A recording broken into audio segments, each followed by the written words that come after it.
ನಮಸ್ತೆ ಎಲ್ಲರಿಗೂ. ಇವತ್ತಿನ ರೆಸಿಪಿಯಲ್ಲಿ ನಾನು ನಿಪ್ಪಟ್ಟನ್ನು ಮಾಡ್ತಾ ಇದ್ದೀನಿ. ತುಂಬ ರುಚಿಯಾಗಿ, ತುಂಬ ಟೇಸ್ಟಿಯಾಗಿ, ಕಡಿಮೆ ಸಮಯದಲ್ಲೇ ನಾವು ಮನೆಗೆ ಬೇಕು ಅಂದಾಗ, ಮಳೆಗಾಲದಲ್ಲಿ ಸಡನ್ನಾಗಿ ಮಾಡ್ಕೋಬೇಕು ಅಂತ ಅನಿಸ್ದಾಗ ಇದನ್ನು ನಾವು ಮಾಡಿಕೊಂಡು ತಿನ್ಬೋದು. ದೊಡ್ಡವರಿಗೂ ಚಿಕ್ಕವರಿಗೂ ಎಲ್ಲರಿಗೂ ಇಷ್ಟವಾಗುವಂಥ ಒಂದು ಸ್ನ್ಯಾಕ್ಸ್ ರೆಸಿಪಿ ಅಂತಲೇ ಹೇಳ್ಬೋದು. ಇದಕ್ಕೆ ಮೊದಲಿಗೆ ನಾನು ಶೇಂಗಾ ತೊಗೊಂಡಿದ್ದೀನಿ 1 ಕಪ್ಪು. ಅದನ್ನು ನಾನೀಗ ಚೆನ್ನಾಗಿ ಹುರ್ಕೊತಾ ಇದ್ದೀನಿ. ಹಸಿ ವಾಸನೆ ಹೋಗೋವರೆಗೂ ಹುರ್ಕೋಬೇಕಾಗುತ್ತೆ. ನೋಡಿ, ಈಗ ಅದೇ ಬಾಣಲಿಯಲ್ಲಿ ನಾನು 4 ಒಣಮೆಣಸಿಕಾಯಿನ ಹಾಕಿ ಅದನ್ನು ಸಹ ಹುರ್ಕೊತಾ ಇದ್ದೀನಿ.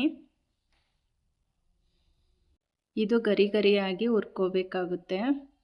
ಇವಾಗ ಇದಕ್ಕೆ ಒಂದು 7-8 ಎಸ್ಲು ನಾನು ಕರ್ಬೇವಿನ ಸೊಪ್ಪು ಹಾಕಿ ಅದನ್ನು ಸಹ ಹುರ್ಕೊತಾ ಇದ್ದೀನಿ. ನೋಡಿ, ಚೆನ್ನಾಗಿ ಕ್ರಿಸ್ಪಿ ಆಯಿತು. ಈಗ ಅರ್ಧ ಬೌಲ್ ಕಡಲೆ, ಅರ್ಧ ಬೌಲ್ ಶೇಂಗಾನ ನಾನು ಒಂದು ಮಿಕ್ಸಿ ಜಾರಿಗೆ ಹಾಕಿ ತರಿಯಾಗಿ ಮಿಕ್ಸಿ ಮಾಡ್ಕೊತಾ ಇದ್ದೀನಿ.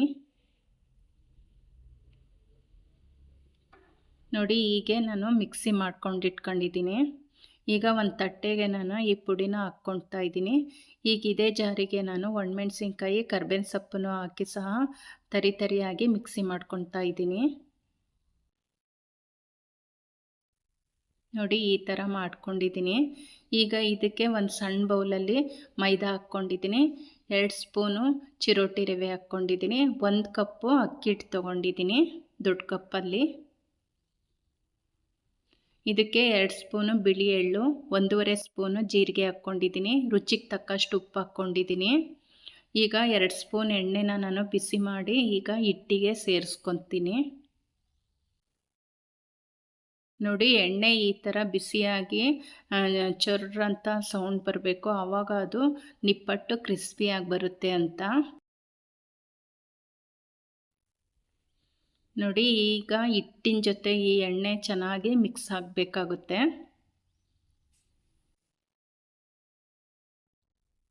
ನೋಡಿ, ಆದಷ್ಟು ಕೈಯಲ್ಲಿ ಚೆನ್ನಾಗಿ ಇದನ್ನು ಮಿಕ್ಸ್ ಮಾಡ್ಕೋಬೇಕಾಗುತ್ತೆ ನಾವು. ಇದಕ್ಕೆ ಈಗ ನಾನು ಒಂದು ಸ್ವಲ್ಪ ಕರ್ಬೇವಿನ ಸೊಪ್ಪನ್ನ ಹೆಚ್ಚಿ ಹಾಕ್ಕೊತಾ ಇದ್ದೀನಿ. ಇದಕ್ಕೆ 2 ಸ್ಪೂನು ಒಣಕೊಬ್ಬರಿ ತುರಿನ ಹಾಕ್ಕೊತಾ ಇದ್ದೀನಿ. ಇದನ್ನು ಸಹ ಚೆನ್ನಾಗಿ ಮಿಕ್ಸ್ ಮಾಡ್ಕೊತಾ ಇದ್ದೀನಿ. ಈಗ ನೋಡಿ, ಹೀಗೆ ಕಟ್ಟಕ್ಕೆ ಬರಬೇಕು ಉಂಡೆ ಥರ, ಆವಾಗ ಅದು ಕ್ರಿಸ್ಪಿಯಾಗಿ ಬರುತ್ತೆ ಅಂತ.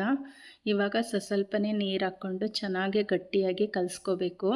ನಾವು ಮಿಕ್ಸಿ ಮಾಡಿ ಇಟ್ಕೊಂಡಿದ್ವಲ್ಲ ಒಣಮೆಣ್ಸಿಕಾಯಿ, ಕರ್ಬೇವಿನ ಸೊಪ್ಪು ಪುಡಿ, ಅದನ್ನು ಸಹ ಈಗ ಇದಕ್ಕೆ ಸೇರಿಸ್ಕೊತಾ ಇದ್ದೀನಿ. ಎಷ್ಟಾಗುತ್ತೋ ಅಷ್ಟು ನಾವು ನೀರು ಹಾಕ್ಕೊಂಡಿಲ್ದಂಗೆ ಗಟ್ಟಿಯಾಗಿ ಕಲಿಸ್ಕೋಬೇಕಾಗುತ್ತೆ ಇದನ್ನು.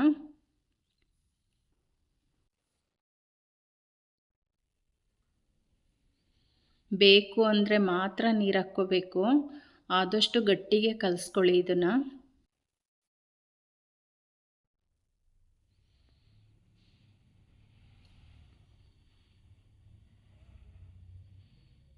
ನೋಡಿ, ನಾನೀಗೆ ಗಟ್ಟಿಯಾಗಿ ಕಲಸಿ ನಾನೀಗ ಇದನ್ನು ಒಂದು 5 ನಿಮಿಷ ನೆನೆಯೋದಕ್ಕೆ ಬಿಡ್ತೀನಿ.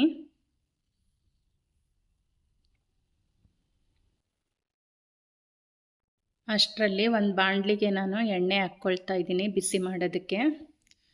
ಈಗ 1-2 ಸೆಕೆಂಡು ಮತ್ತೆ ನಾನು ಚೆನ್ನಾಗಿ ಈಗ ಹಿಟ್ಟನ್ನು ಮಿತ್ಕೊಳ್ತಾ ಇದ್ದೀನಿ. ನೋಡಿ, ನಿಮಗೆ ಎಷ್ಟು ಗಾತ್ರ ಬೇಕೋ ಅಷ್ಟು ಉಂಡೆ ತಗೊಂಡು ನಾವು ಈಗ ನಿಪ್ಪಟ್ಟನ್ನು ನಾವು ತಟ್ಕೋಬೇಕಾಗುತ್ತೆ.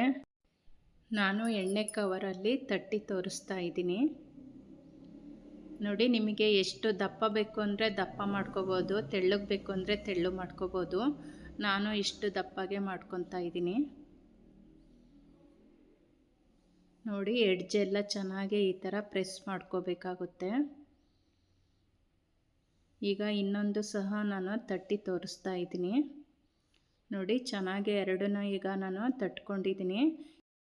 ನೋಡಿ, ಇದಕ್ಕೆ ಉಬ್ಬಾರ್ದು ಅಂದರೆ ಹೀಗೆ ಫೋರ್ಕಿಂದ ನಾವೀಗೆ ಚುಚ್ಕೋಬೇಕಾಗುತ್ತೆ, ಆವಾಗ ಅದು ಪೂರಿ ಥರ ಉಬ್ಬಲ್ಲ.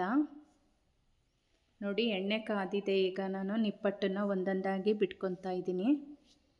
2 ಸೈಡುವೆ ಚೆನ್ನಾಗಿ ಬೇಯಿಸ್ಕೋಬೇಕಾಗುತ್ತೆ. ನೋಡಿ, 1-2 ಸೆಕೆಂಡ್ ಆದಮೇಲೆ ಎರಡನ್ನೂ ಉಲ್ಟಾ ಮಾಡ್ಕೊತಾ ಇದ್ದೀನಿ. ನೋಡಿ, ಚೆನ್ನಾಗಿ ಕ್ರಿಸ್ಪಿಯಾಗಿ ಚೆನ್ನಾಗಿ ಕರ್ಕೋಬೇಕಾಗುತ್ತೆ, ಇಲ್ಲಾಂದರೆ ಹಸಿ ಹಸಿ ಆಗಿರುತ್ತೆ. ನೋಡಿ, ಇದಾಯ್ತು. ಈಗ ತಕ್ಕೊಳ್ತಾ ಇದ್ದೀನಿ. ಅದೇ ರೀತಿ ನಾನು ಇನ್ನೊಂದು ಸಹ ಈಗ ತಟ್ಟಿ ತೋರಿಸ್ತಾ ಇದ್ದೀನಿ. ಹೀಗೆ ನಾನು ಎರಡು ಸೈಡುವೆ ಸುತ್ತ ಎಡ್ಜನ್ನ ನಾನು ಹೀಗೆ ಪ್ರೆಸ್ ಮಾಡ್ಕೊತಾ ಇದ್ದೀನಿ. ಇಲ್ಲಾಂದರೆ ಅದು ಪೀಸ್ ಪೀಸ್ ಥರ ಕಾಣುತ್ತೆ. ಚೆನ್ನಾಗಿ ಈ ಥರ ಕೈಯಲ್ಲಿ ಹಿಂಗೆ ಪ್ರೆಸ್ ಮಾಡ್ಕೋಬೇಕು.